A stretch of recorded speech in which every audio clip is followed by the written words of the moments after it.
Τι αποκαλύπτουν οι γέροντες του Άθωνα? Άλλοι τους ονόμασαν αόρατους ασκητές, άλλοι γυμνούς ασκητές, άλλοι μυστικούς γέροντες, άλλοι πάλι αφανείς αναχωρητές. Κατά τη μακρύωνη ιστορία του Αγίου Όρους υπάρχει εξής παράδοση. Μία ομάδα ασκητών, των αριθμών 7 και κατά άλλους 12, ζουν με άκρα άσκηση, με μοναδικό έργο την αδιάλειπτη προσευχή υπέρ όλου του κόσμου. Έχουν λάβει ειδική χάρη από τον Κύριο να ζουν άοικοι και γυμνοί και να είναι αόρατοι από τους οφθαλμούς των ανθρώπων. Η φήμη των ασκητών αυτών, ή μάλλον η παράδοση αυτή, διασώζεται τα τελευταία 200 χρόνια τουλάχιστον και μεταφέρεται από γενιά σε γενιά στον αγιορείτικο μοναχισμό και ιδίως στον ασκητισμό και όχι μόνο, αλλά και σε ολόκληρη την Ορθοδοξία. Συζήτησα με πολλούς αγιορείτες γέροντες, σκητιώτες, κοινοβιώτες, κελιώτες, ερημίτες και άλλους πολλούς για το θέμα αυτό. Δηλαδή την ύπαρξη και σήμερα των αοράτων γυμνών ασκητών, και βρήκα πολλούς να πιστεύουν ότι υπάρχουν και σήμερα τέτοιοι ερημίτες. Συνάντησα πράγματι απλούς και ενάρετους αγωνιστές μοναχούς και γέροντες, οι οποίοι πιστεύουν την παράδοση αυτή. Δηλαδή ότι υπάρχουν και σήμερα τέτοιοι αναχωρητές σε άβατα αθωνικά μέρη, που ζουν πρωτόγωνα, απλά, λιτά και τρέφονται από το Θεό με θαυμαστό τρόπο. Μάλιστα, ένας τέτοιος απλός γέροντας μου διηγήθηκε ότι γνωρίζει μερικούς τέτοιους μυστικούς αναχωρητές, οι οποίοι ζουν στην ψηλότερη και αγριότερη περιοχή από αυτόν και ότι τους οικονομεί η θεία πρόνοια τα προς τη ζωή αναγκαία με θαυμαστό και ιδιαίτερο τρόπο, και ότι τις νύχτες αγρυπτούν προσευχόμενοι όρθιοι, και για να μην νηστάξουν και πέσουν κάτω, μετά τις μεσονύκτιες ώρες που αποκάνουν, στηρίζονται με σχοινιά δεμένη από τις μασχάλες και που κρέμονται από δοκάρια. Και δεν θέλησε να μου πει ούτε τον τόπο που μένουν, ούτε τα παρετέρω της θαυμαστής ασκητικής των πολιτείας. Υπάρχουν πολλοί άλλοι μοναχοί που πιστεύουν ότι υπάρχει μέχρι σήμερα η ομάδα αυτή των 7 ασκητών και αναπληρώνεται όταν πεθάνει κάποιος από αυτούς με άλλο ενάρετο από τους αγιορείτες μοναχούς, ο οποίος προσφεύγει κοντά τους με θαυμαστό τρόπο και γίνονται πάλι 7. Υπάρχει και παράδοση μάλιστα που υποστηρίζει ότι αυτοί οι 7 ερημίτες, κατά άλλους 12 όπως είπαμε, θα επιτελέσουν την τελευταία λειτουργία στην κορφή του Άθωνα, στον αΐδρο της μεταμορφώσεως του Σωτήρας Χριστού. Και μετά θα έρθει η συντέλεια του κόσμου, δηλαδή η Δευτέρα Παρουσία. Αυτοί οι 7 δεν θα γευθούν θάνατο, αλλά θα μεταμορφωθούν, δηλαδή θα αλλάξουν μορφή και τα σώματά τους θα γίνουν άφθαρτα και αθάνατα, όπως όλων των ευρισκομένων ζωή τότε ανθρώπων. Υπάρχουν βέβαια και μερικοί, οι οποίοι θεωρούν την παράδοση αυτή των αοράτων ερημίτων σαν θρύλο. Ακούστε την παρακάτω θαυμαστή ιστορία. Άκουσα κι εγώ για τον Αρσένιο, αλλά δεν τον είδα, είπε και ο Πορφύριος. Λέγεται ότι τον Αρσένιο τον πήρε η Παναγία πάνω στην κορφή του Άθωνα, για να συμπληρώσει τον αριθμό των 7 αναχωρητών που προσεύχονται για την ειρήνη του κόσμου και ζουν χωρίς φαγητό και νερό, μόνο με το λόγο του Θεού. Ναι, απάντησε ο Δομέτιος. Άκουσα κι εγώ αυτή την παράδοση, στην εορτή της Μεταμορφώσεως, στις 6 Αυγούστου, όταν ανέβηκα στην κορφή του Άθωνα. Κάτω από την κορφή, σε μια σπηλιά, μιλούσαν μερικοί αναχωρητές που τους φώτιζε ένα φαναράκι, όπου εκεί ξεκουραζόντουσαν. Ήταν περίπου 4 το πρωί. Ήμουν μαζί με τον Πελάγιο, μαθητή του Ευγενίου Βούλγαρη. Ο Πελάγιος διάβασε από ένα βιβλίο του Ηλία Μηνιάτη. Ο πατέρας Ευγένιος ήταν περίπου 80 χρονών και ανέβηκε μέχρι την κορφή του όρους. Αυτός πήγε στους αναχωρητές που μιλούσαν μέσα στο σπήλαιο και ακούσαμε ότι κοιμήθηκε ο πάτερ Χρυσογόνος από τους 7 αοράτους ασκητές του Άθωνα και ότι θα τον αντικαταστήσει ο πατέρας Αρσένιος ο Γλύπτης. Λένε ότι μεταξύ των 7 ήταν και ο νηπτικός πατέρας Βαρνάβας, καθηγητής της νοεράς προσευχής, και οι Ρωμάνοι Μαρτινιανός, Ιωνάς και Θεοφύλακτος, οι οποίοι μετήχαν ένας μετά τον άλλον στην ομάδα των 7. Όλοι αυτοί ήταν γλύπτες, έκαναν κουτάλες, κανάτες, δοχεία για λάδι και κρασί. Ο μεγάλος σύγχρονος Άγιος της Ρουμανίας, πατήρ Αρσένιος Μπόκα, έλαβε το χάρισμα της προφητείας στο Άγιον Όρος και επιστρέφοντας στη Ρουμανία έγινε μεγαλύτερη πνευματική μορφή της χώρας όλων των καιρών. Μία υπέροχη ιστορία του Αγίου Όρους με αφηγητή τον πατέρα Αρσένιο Μπόκα είναι η παρακάτω. Δουλεύουμε αρκετές ημέρες για να ανακατασκευάσουμε τα σκολοπάτια από τη σκήτη του προδρόμου προς το σπήλαιο του Αγίου Αθανασίου, που βρίσκεται περίπου 50 μέτρα πάνω από τη θάλασσα. Χρησιμοποιούσαμε κομμάτια βράχου αρκετά σκληρά, πελεκυμένα με τη σμήλη. Συνεργαζόμουν με τον Πορφύριο και το Δομέτιο από το κελί του Αγίου Ιπατίου, βατοπεδινό κελί, αλλά ήμασταν στην υπακοή του πατρός Αρσενίου Μάντρια, ηγούμενο του σκήτης του προδρόμου. Η συμμετοχή σε αυτό το έργο ήταν για μένα ένα είδος πληρωμής, όχι σε χρήμα, αλλά για την αναγραφή των πατέρων της Φιλοκαλίας, από την πλούσια σε χειρόγραφη βιβλιοθήκη.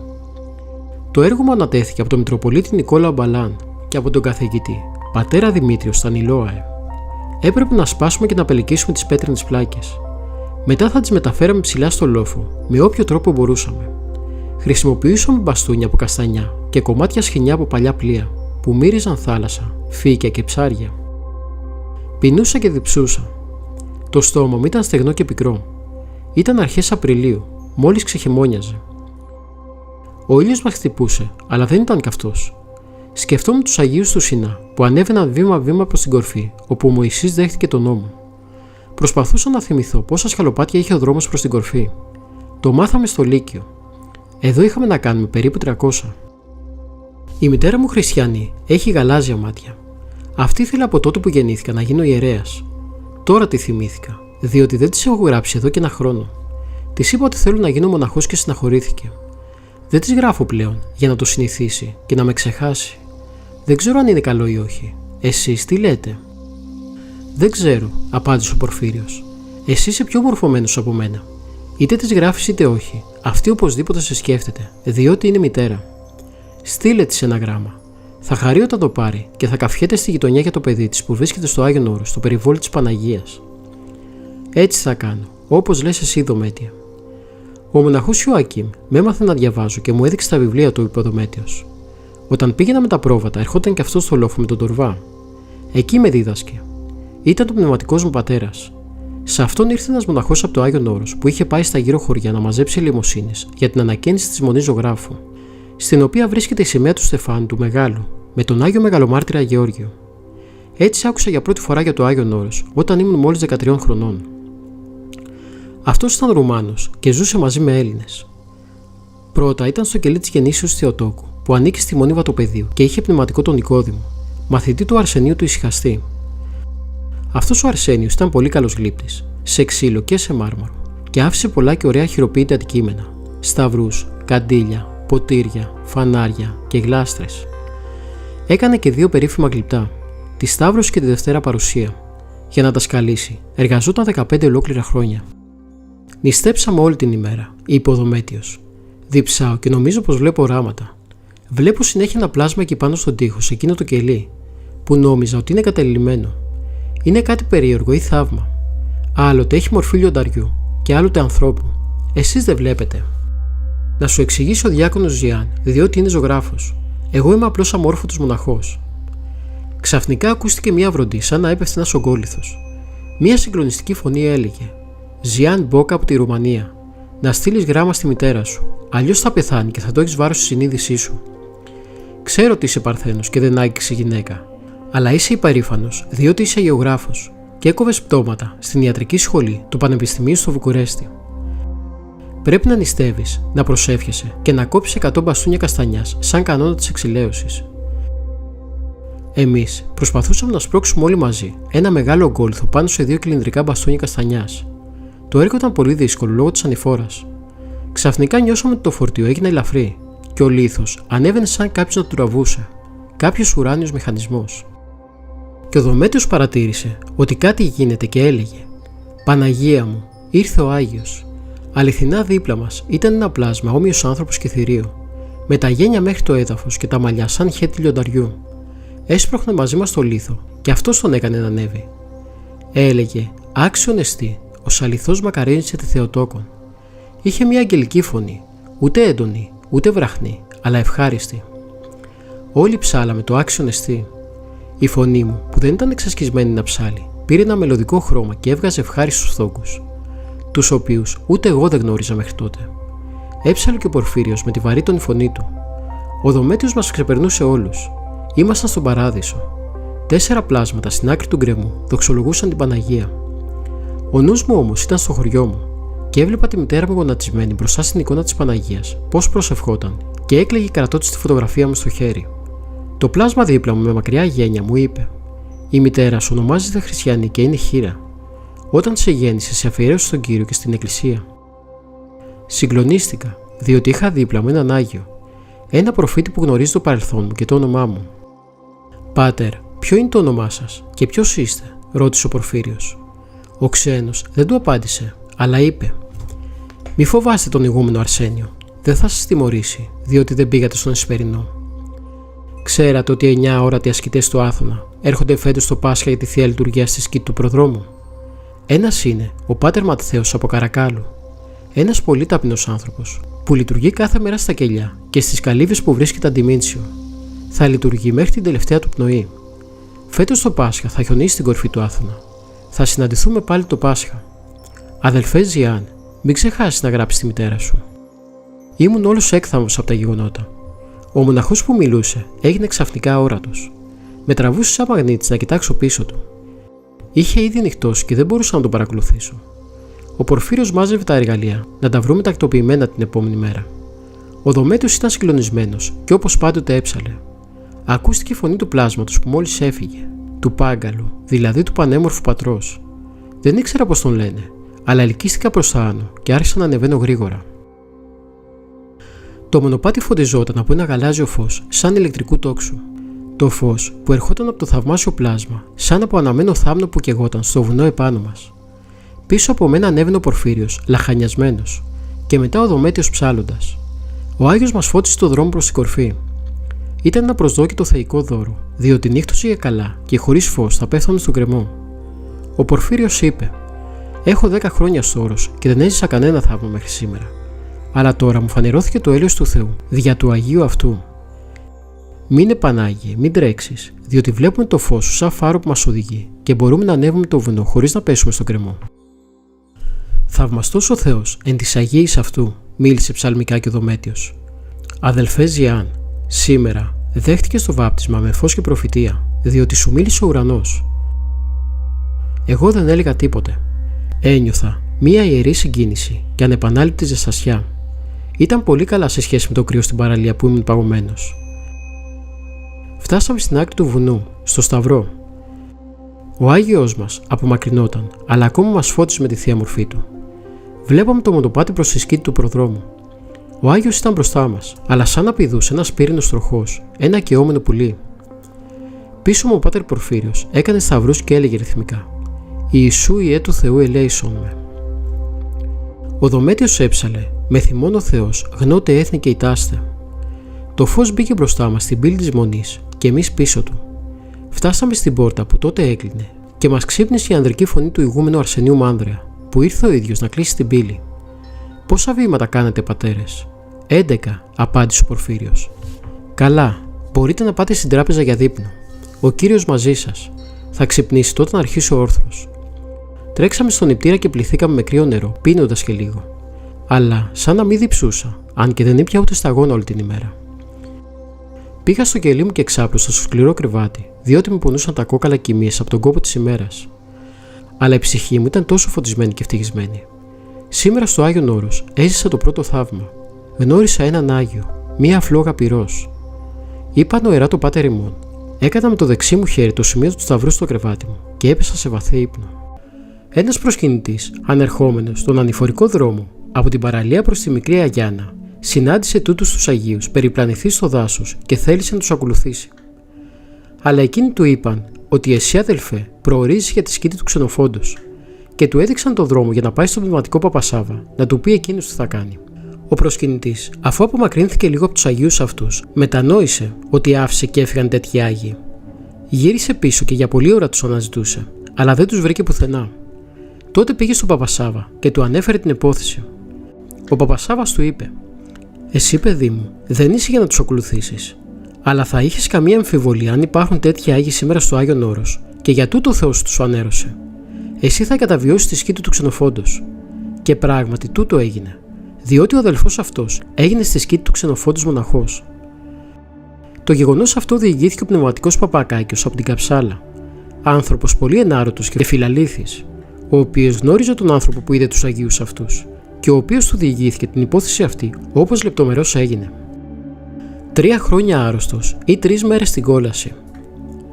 Ο συνασχητής του γέροντος Δαμάσκηνου, στον Αγιο Βασίλη Πάτερ Ιωάννης, υποτακτικός του γέροντος Ιωσήφ, διηγήθηκε το ακόλουθο γεγονός που έλαβε χώρα πριν από 70 χρόνια στη ρωσική σκήτη του Αγίου Ανδρέου, στο λεγόμενο Σεράγιον, ως εξής.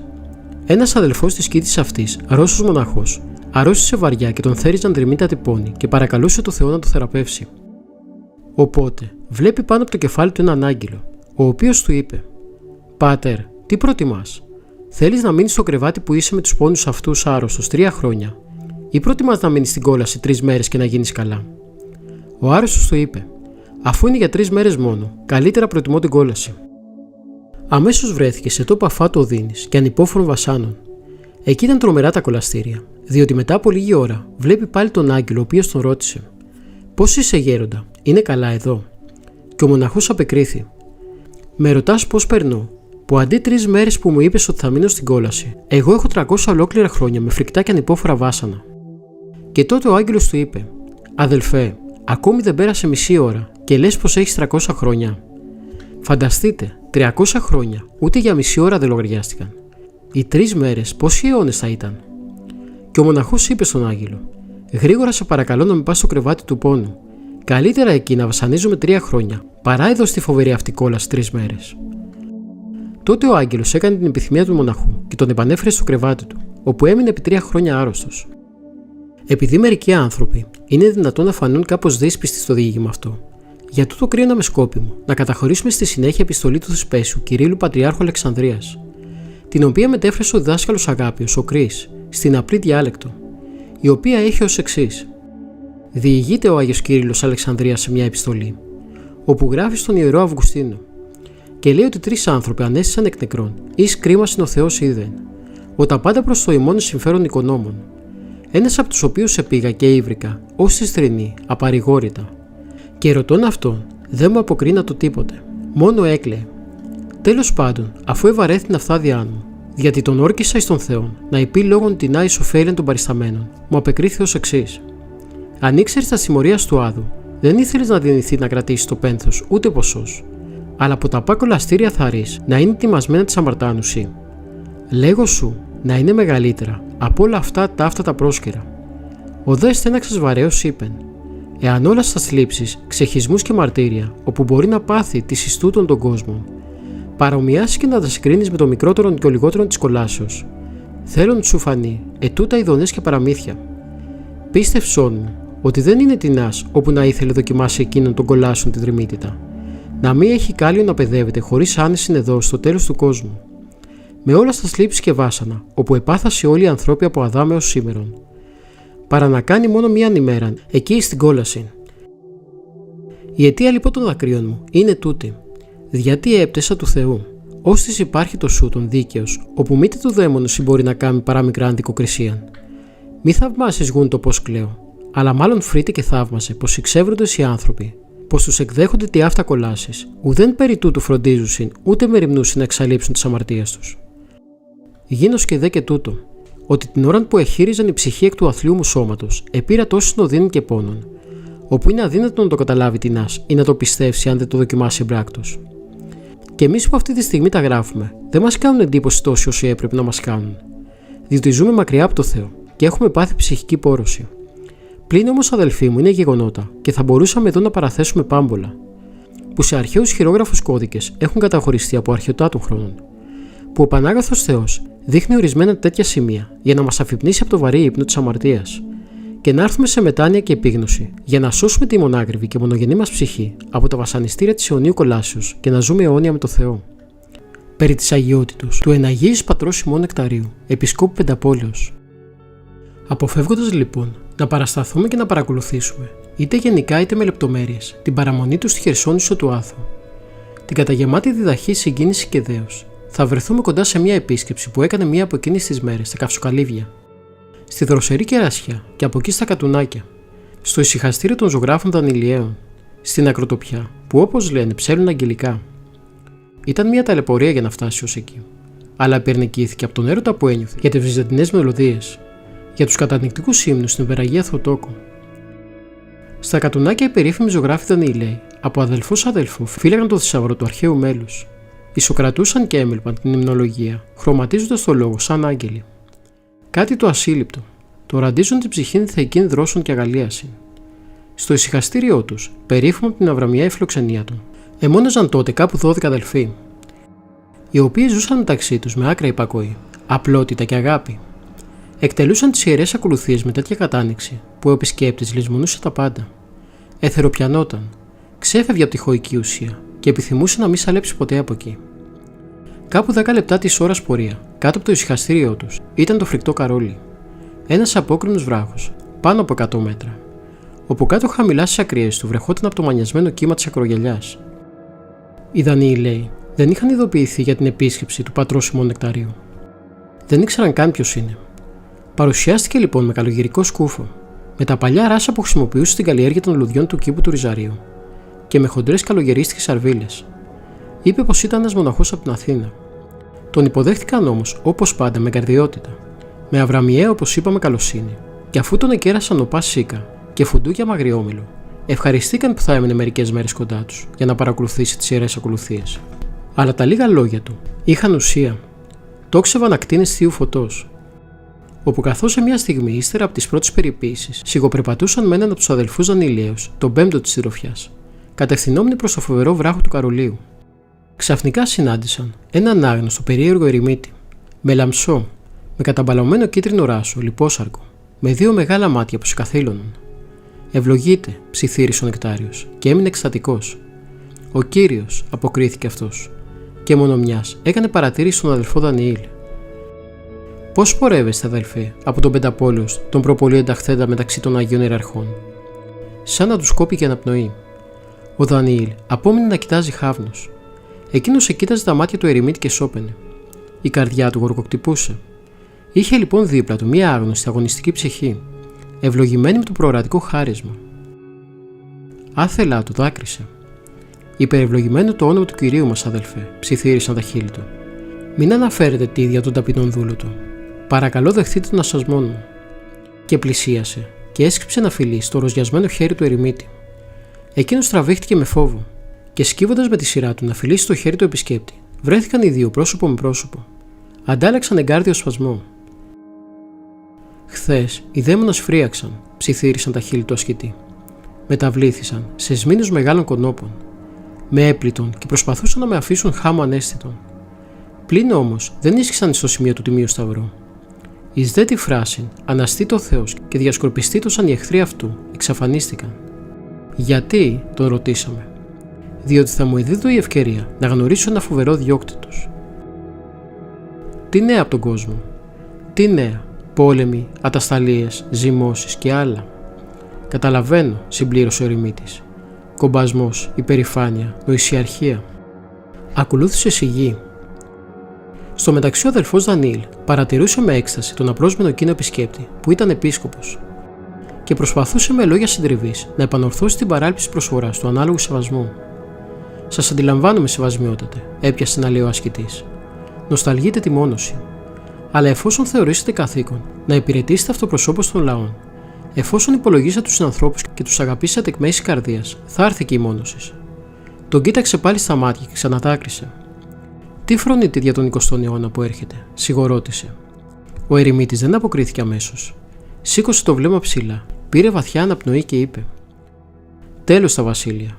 Πόλεμοι, ανησυχίες, σφαγές και καταστροφές. Κυρίαρχος ο φόβος».